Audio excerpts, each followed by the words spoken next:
Hi, welcome to Induction Studios. I'm a videographer, and I'm going to take off my glasses just so you don't get annoyed by the glare.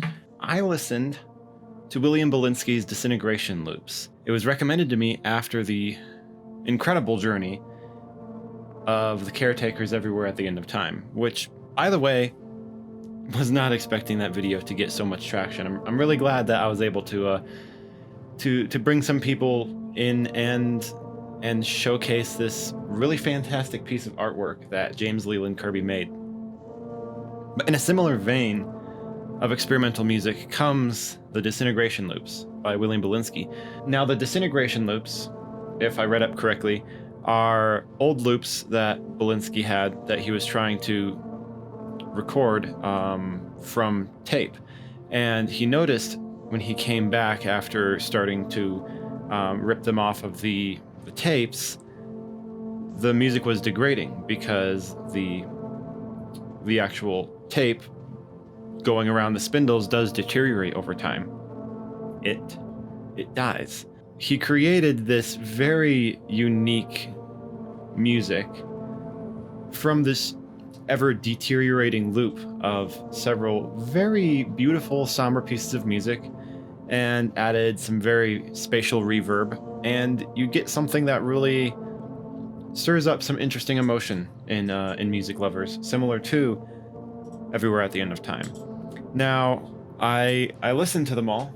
I have some of them playing behind me for some visual reference, and the visual side of it is important for this, similar to the artwork for each stage of dementia in Everywhere at the End of Time. Each of these has a very specific feel, and they don't always feel sad. They don't always feel like you're dying. I personally had very specific feelings for each one, which I'll go over, but there's also some very cool comments on each one. And my cat is playing with a bottle cap in the hallway. Hold on. I'll also go through and read some very cool comments I found on each of these videos, and it should be a very cool experience. I might play little excerpts from each one. Hopefully it doesn't get copyright strike. Now, the comments on each of these videos is very eye-opening. A lot of people had different interpretations or ways of describing it that's just a perfect way of describing how the music makes you feel. And I'll make sure to include those as well. So I'll link the playlist that I found on YouTube below. This is the order I listened to them in. Now, piece 1, to me, didn't sound necessarily sad. It sounded quite blissful. Almost like just acceptance of that moment. There's what sounds like a brass choir that's just repeating over and over, and as it goes on and on, it just deteriorates more and more over the hour. And even though it's an extremely short loop, it almost is like breathing. It's like the music is alive. It like goes with your breath and the blood flowing through your veins. And once he adds that reverb in, to me, my first thought was water. Like you're in an ocean and you just let the breath out of your body and you just sink. And it's dreamlike. You're not struggling to breathe. If you've ever had dreams underwater, you don't have to breathe. You don't choke. You can just breathe underwater. And I visualized myself just floating, slowly sinking deeper into the water and seeing the beautiful shimmering light of the sun coming through the waves as it slowly became darker and darker. But I was just there in acceptance and complete peace, almost like the type of music I would listen to help me go to sleep, like the, binaural music.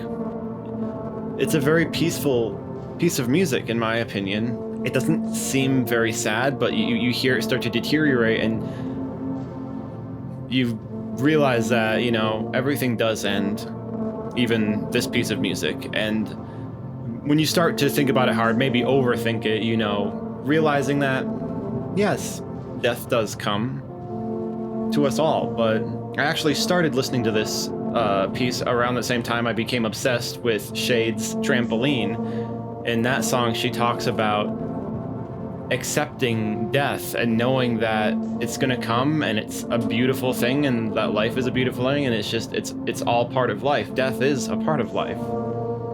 And that's kind of my thoughts for the first piece. Now, the second one, its visualizer is falling leaves. And this one immediately isn't quite as happy sounding. It's a little bit more dissonant, so it's harder to like walk up to a piano and play the notes because it's several at once. It's a very dissonant chord, if you know what that means. And this one again, it's very slow, very somber, a lot of reverb, and it kind of again goes with the idea of breathing, of just kind of being in that moment, maybe watching autumn leaves fall, realizing that the summer is over. It's now fall and it's going to be winter and it's soon going to be a new year. With 2020, it's definitely something very eye-opening when I saw that it was already fall and now that it's winter and literally the end of this month is the end of the year, and it's just been crazy how fast it's gone. As you grow up, the percentage of life that you've lived gets greater and greater, so every year, percentage-wise of your entire lifespan, is a smaller and smaller percentage of your life. That's why when you're a kid, it seems like the years go by so slowly and so long, but as you get older, time flies by because your perception of life is year by year becoming a smaller percentage of your total life. And that's what this one really made me think of. I think I wrote, sad, slowly dying, losing the ability to breathe. In the last one, breathing wasn't really a concern, even though I was underwater. And this one, as it goes on, and those very simple dissonant notes start to chop apart, it's almost like if you've ever had asthma or, God forbid, COVID, any respiratory infections where it's kind of hard to breathe and you feel that raspiness, or you choke on something, anything that involves that frightening feeling of not being able to breathe correctly. That's what this one kind of feels like as you get through it. And I didn't really like it, to be honest. So the next one in the playlist is, I think, a very similar loop, but this one is even more distorted and cut apart and starting to become more noise than sound. I mean, granted, there's still quite a bit of musical tonalities to it, but we're starting to enter that same gray area of Everywhere at the End of Time, where it's like, is this music or is this just white noise? Because there's so much that's missing in certain parts. So, part 4. This is actually the first one that I came across when I searched it, but heard that it wasn't the first one in the series. So beautiful, this piece. The words I wrote: distorted, blissful, and heartbreaking. The way that the chords have a tension and release, tension, resolve, tension, resolve. Like, again, breathing, but every other note is that sustained chord that's like leading up to something. Like, are you going to die? Are you going to live? Are you sad? Are you happy? Is it just the sine waves of life? The ups and downs. It's very somber. Now, this one's visualization, I believe, is smoke from the 9/11 attacks in New York in 2001. And I think his original visualization was he filmed from his studio apartment the smoke rising as the towers burned, and realizing that, it's even more heartbreaking. The realization that so many lives were lost and there's so much pain and suffering and anger on that day. And it really goes to show that music without context is still beautiful. Being able to create your own interpretation of that music is one of the greatest things about being a human being that has such an elaborate conscious mind. But when you hear about, like, the original intention of the music was to describe that utter heartbreak of 9/11, it makes it so much more impactful. And it almost feels like my voice is breaking just saying it, because it's so somber and so beautiful and so simple. Just 2 notes.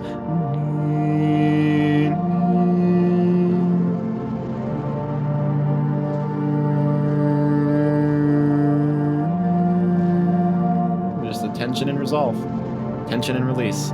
It's very interesting. This next one here is also one of the more popular ones that comes up in the search results when you first find it. This one has probably the most amount of variance in the loop, and also distorts more and more drastically as it goes, but it's also just so sad sounding. It's like one of the comments I saw in the video, which of course now has the comments turned off for some reason, is it's the music that plays on the stairway to heaven. It's the music that plays when you die crossing into the afterlife. And again, it's one of those things that it has a very melancholy feeling, right? It's like, it's beautiful. It stirs up the emotion. That's not necessarily a bad emotion, but it can make you sad. It's when you think about the idea of death and no longer existing in this world, whether you believe in the afterlife or heaven or anything after death, it's very somber. One of the things that I don't know if it would be a good idea to listen to this going to sleep, because it makes you so sad. At least me, it just, listening to it just made me sad. So number 6 in the playlist here, this one was probably one of my favorite visualizations because it's the sunset over a beautiful bay. You see the waves and you see the shoreline, you see everything light up as the sun goes down. And this one again doesn't really sound sad to me. This one sounds very blissful and happy, like the feeling of sitting and watching a sunset. But it also cuts out and distorts more and more as it goes on, and you start to lose track of where the loop starts and where the loop ends because you're losing so much of it. Maybe this one is losing yourself. So number 7 in the playlist. This one resonated very strongly when I saw the comment. This is the feeling when you go to a usually busy spot late at night and just sit there and appreciate the slowness, the emptiness of what usually is busy. Like maybe a park or a street corner. Maybe just a busy part of the city. If you've ever been out late at night and just see everyone's asleep, everyone's at home, this is what peace sounds like. The sound of nothing, the sound of just the occasional car, the airplane, the crickets, the wind. Plus, the visualization on this one actually reminds me a lot of Cyberpunk. I've been playing that lately, and it's that very surreal feeling of being in a suburban jungle. You know, there's so much depth and variance to big cities, but when you're out late at night, it feels like you're exploring a dark forest. You know, a lot of the people are asleep, the roads are quiet. You can really take in the sights, the sounds, and especially the smells. You know, late at night after a rain, that smell, Michael, what's it called again? That smell, apparently, right before and after rain, is the enhanced smell of dirt and grime that you usually don't smell. Number 8. This one again being a very simple 3 notes from what sounds like a brass section. And when you add in all of the reverb and the fact that it doesn't have a beginning, it doesn't have an end, it just repeats, it again becomes that breathing.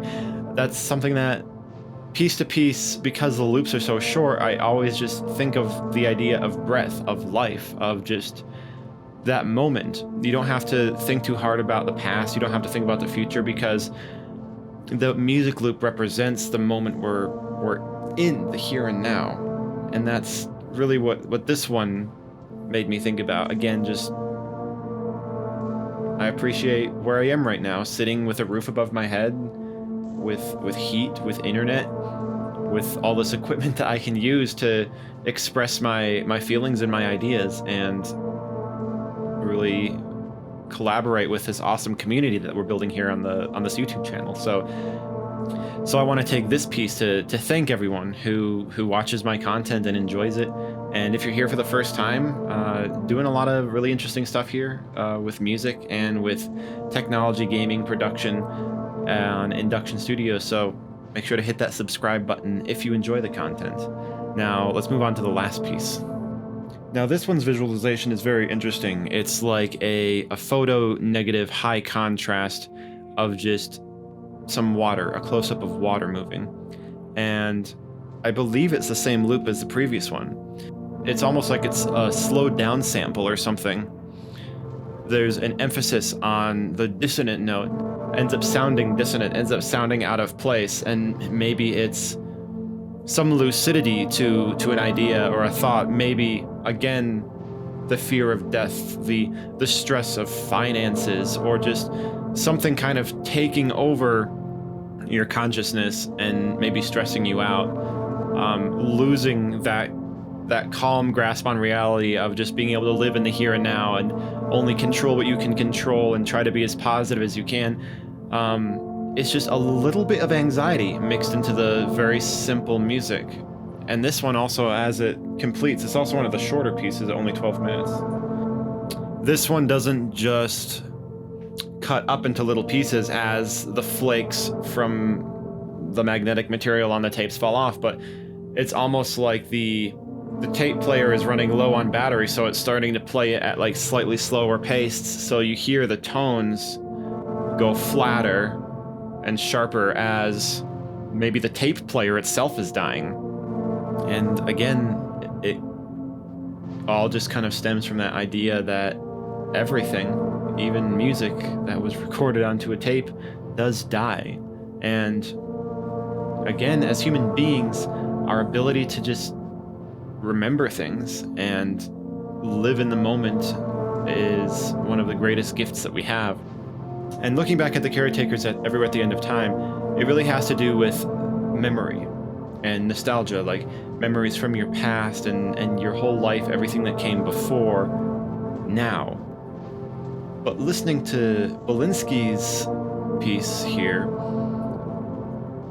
it made me appreciate the here and now even more, because that breathing feeling that all the music had, that idea that everything does end, everything can still deteriorate no matter how vividly it's held in your memory. You might lose your memory, you might lose those around you, you might never see that sunset again in that particular spot where you went camping that one time, stirred up a lot of melancholy feelings, but never really made me feel as kind of distraught as the caretakers did, mainly because that one was so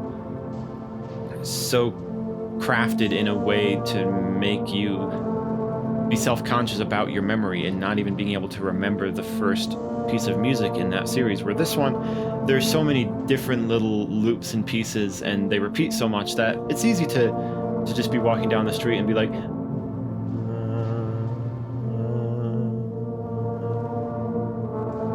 it's such a simple 3-piece loop, but it makes me appreciate that love I have for music. Such a simple little musical cadence can repeat, and it's so simple and beautiful that you don't get tired of it, because it's the type of music that really allows you to kind of put it in the back of your mind and think about things. Think about the here and now, maybe reminisce on memories, think about the future, what you're excited for.